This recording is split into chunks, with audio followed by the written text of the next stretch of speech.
नमस्कार, आप लोगों का स्वागत है बिहार कंपटीशन में। जैसा कि आप लोग जान रहे हैं कि आजकल भारत में औरंगज़ेब को लेके मुद्दा बहुत ज़्यादा चर्चे में है, बहुत ज़्यादा गर्म है। तो मुझे ऐसे में लगा कि औरंगज़ेब पे एक वीडियो बनाना आवश्यक हो गया है।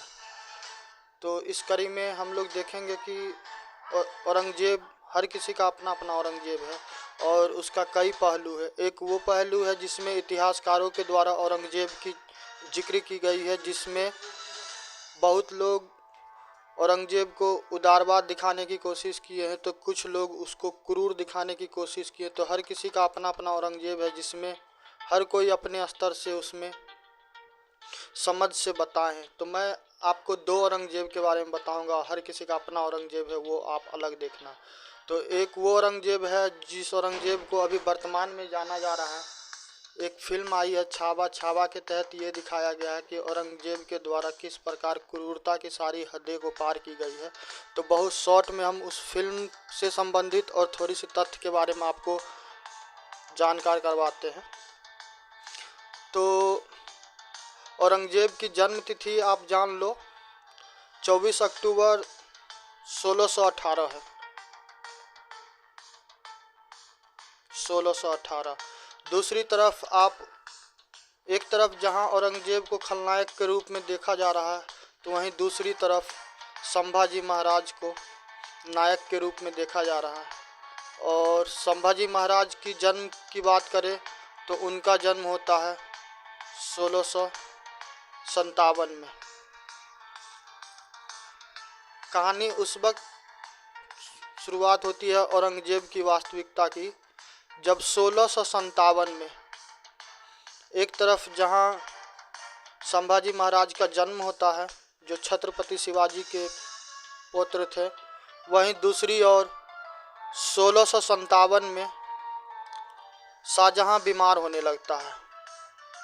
और दारा शिको, क्योंकि शाहजहां के पास में ही होता है, तो उसका वो देख रेख करता है। और फिर बाद में एक अफवाह फैलती है जिसमें ये बताया जाता है कि शाहजहां की मृत्यु हो गई है। और इस बात को सच साबित करने के लिए जो दारा शिकोह के अन्य भाई होते हैं उन तक खबर पहुंचाया जाता है, जिसमें औरंगज़ेब भी शामिल होते हैं। जब औरंगज़ेब को इस बात की जानकारी मिलती है तो वो शाहजहां से मिलने के लिए तत्पर हो जाता है। परंतु शाहजहां को एक डर भी था कि उत्तराधिकारी लोग को लेके अवश्य ही क्या होगा, गृह युद्ध होगा। और इस वजह से उसने दारा शिकोह का अपना उत्तराधिकारी नियुक्त किया।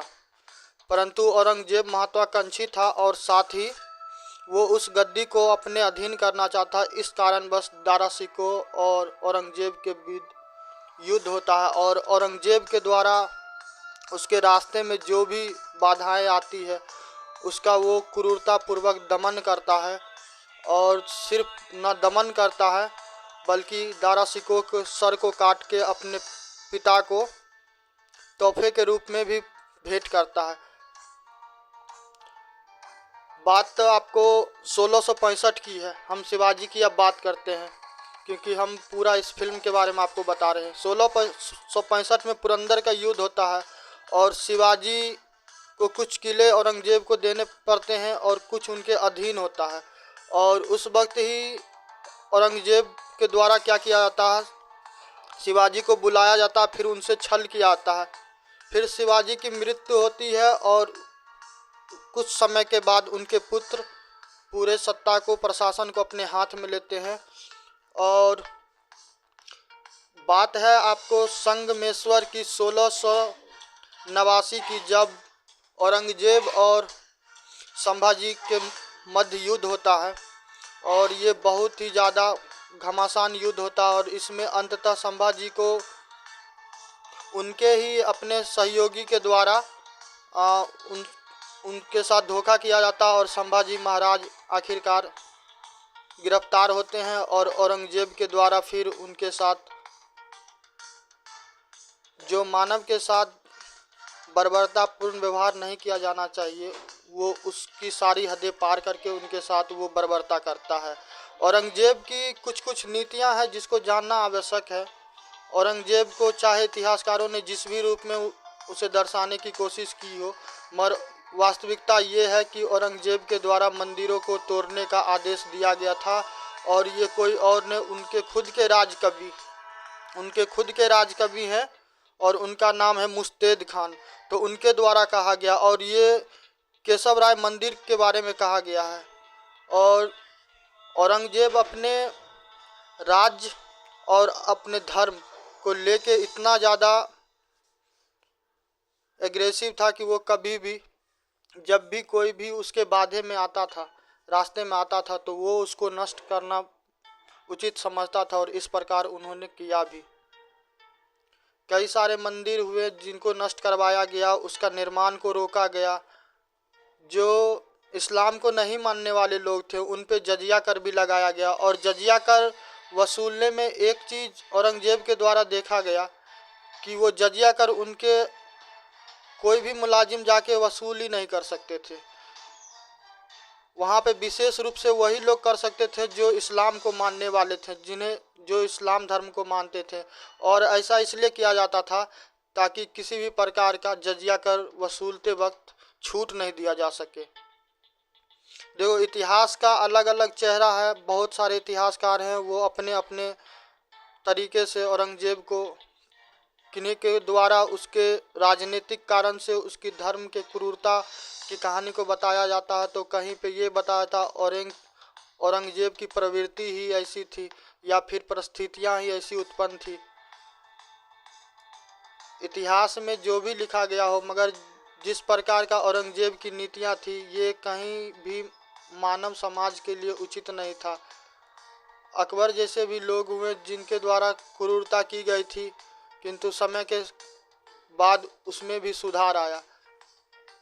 औरंगजेब का युद्ध सिर्फ किसी एक जाति, धर्म, विशेष समुदाय से नहीं था। औरंगजेब अपने रास्ते में आने वाले हर बाधा को मिटाया, चाहे वो उसका पुत्र हो अकबर, चाहे उसका पिता हो शाहजहां, उसका भाई हो दारा शिकोह, या फिर उनके अन्य रिश्तेदार हो, जाटों के साथ हो, राजपूतों के साथ हो, मराठाओं के साथ हो, वो किसी को भी किसी भी सूरत में नहीं बख्शा। औरंगजेब का ये मानना था कि धरती पे अल्लाह के बाद कोई है सबसे ज़्यादा ताकतवर और सबसे ज़्यादा बलवान, तो औरंगजेब वो स्वयं को मानता था। इतिहास में औरंगजेब को अलग अलग तरीके से बताया गया, दिखाया गया है, पर आपके एग्ज़ाम के दृष्टिकोण से ये महत्वपूर्ण हो जाता है कि एनसीईआरटी बुक क्या कहता है। फिल्म को फिल्म तक रहने दीजिए। और आप जो छावा की कहानी सुनते हैं वो संभाजी हैं। संभाजी जिन्हें राजे कहा जाता था, उनको गिरफ्तार किया गया और उनको कई बार उनको ऑफर भी किया गया कि यदि तुम इस्लाम को मान लोगे तो तुमको छोड़ दिया जाएगा। उनके साथ क्रूरता की उन सारी हदों को पार किया गया जो कभी कोई स्वप्न में भी सोच नहीं सकता था। मगर इन सब के बावजूद भी संभाजी उनकी बातों को नहीं मानते थे, क्योंकि जब इंसान अपने मातृभूमि के लिए युद्ध करता है तो फिर वो भगत सिंह हो या फिर वो नेल्सन मंडेला हो या फिर कोई भी हो, सुभाष चंद्र बोस हो, हर व्यक्ति अपने उस लिमिट को अवश्य क्रॉस कर जाते हैं जिसे कोई सोच नहीं सकता। और राष्ट्र निर्माण में जब भी इस प्रकार के व्यक्तित्व की जिक्र की जाती है तो लोग कई बार उन पे अलग अलग प्रकार से सवाल उठाते रहते हैं। एक अखंड भारत की निर्माण हो रही थी, किंतु बहुत छोटी सी समय काल की वजह से संभाजी महाराज उस स्वप्न को पूरा नहीं कर पाए। और स्वराज एक ऐसा सपना था जो सिर्फ मराठाओं के द्वारा नहीं देखा गया। वो स्वराज का सपना आज वर्तमान के भारत के भी जितने भी लोग हैं वो उसे जी रहे हैं। और स्वराज ही एक ऐसा चीज़ है जो सबसे सबको प्यारा होता है, चाहे वो ब्रिटिशों की गुलामियों की बात हो या फिर मुगलों की बात हो या फिर किसी अन्य की बात हो। तो इन सभी चीज़ में ये देखा गया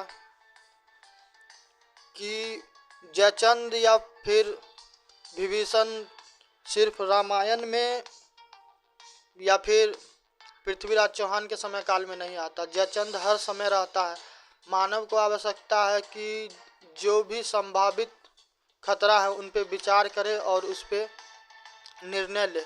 देखिए, ये छावा फिल्म में सच्चाई दिखाने की कोशिश की गई है, फिर भी बहुत सारे ऐसे तथ्य हैं जो उसमें नहीं दिखा पाए। ठीक है, तो आप इतिहास को जब भी पढ़िए तो किसी इतिहासकार के द्वारा लिखी गई बातों को मानिए, क्योंकि आपके एग्ज़ाम में यदि फिल्म को देख के आप इतिहास को समझने की कोशिश करेंगे तो फिर वहाँ पे समस्या होगा, क्योंकि वहाँ पे फिल्म को बेहतर बनाने के लिए कई बार बहुत ऐसे चीज़ों को जोड़ा जाता है जो वास्तविकता नहीं होता है। और औरंगज़ेब पे जब हम लोग मध्यकालीन भारत का इतिहास पढ़ेंगे तो उसमें हम लोग औरंगज़ेब के बारे में बहुत विस्तृत रूप से चर्चा करेंगे, उसकी धार्मिक, उसकी राजनीतिक। देखो, जजिया कर हो, झरोखा को बंद करना हो, दीपावली को बंद करना, औरंगज़ेब हर वो कदम उठाया जो उसको सही लगा। वो खुद को सही साबित करने के लिए वो सारे कदम उठाए और किए। और बाद में जब औरंगज़ेब का अंत समय आता है तो उसे इस बात की दुख होता है, परंतु उसका कोई लाभ नहीं था।